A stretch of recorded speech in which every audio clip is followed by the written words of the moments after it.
ਤੁਸੀਂ ਕਿਸੇ ਵੀ ਡਰਾਮੇ ਫਿਲਮ ਦੇ ਵਿੱਚ ਜਿਹੜਾ ਪੰਜਾਬੀ ਦਾ ਕਿਰਦਾਰ ਕਿਸੇ ਨੂੰ ਦਿੱਤਾ ਹੁੰਦਾ ਉਹਨੂੰ ਧੋਤੀ ਨਹੀਂ ਬੰਨਣੀ ਆਉਂਦੀ। ਨਹੀਂ ਆਉਂਦੀ ਇੱਦੀ। ਠੀਕ ਆ ਨਾ ਜੀ, ਉਹਦੀ ਧੋਤੀ ਤੋਂ ਅੰਦਾਜ਼ਾ ਹੋ ਜਾਂਦਾ ਵੀ ਇਹ ਬੰਦਾ ਕਿੰਨਾ ਕੁ ਪੰਜਾਬ ਦਾ ਨਾਲ ਪੰਜਾਬੀ ਨਾਲ ਇਹਦਾ ਲਗਾਓ ਆ।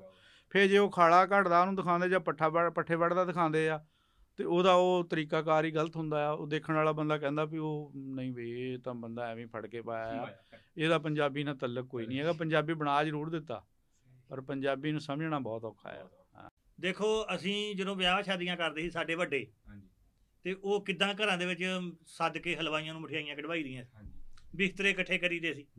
ਉਹ ਸਾਰਾ ਕੁਝ ਮੁੱਕਦਾ ਜਾਂਦਾ, ਗੱਲ ਸ਼ਾਦੀ ਹਾਲਾਂ ਤੇ ਆ ਗਈ, ਨਾ ਮਠਿਆਈ ਰਹੀ ਨਾ ਉਹ ਬਿਸਤਰੇ ਰਹੇ।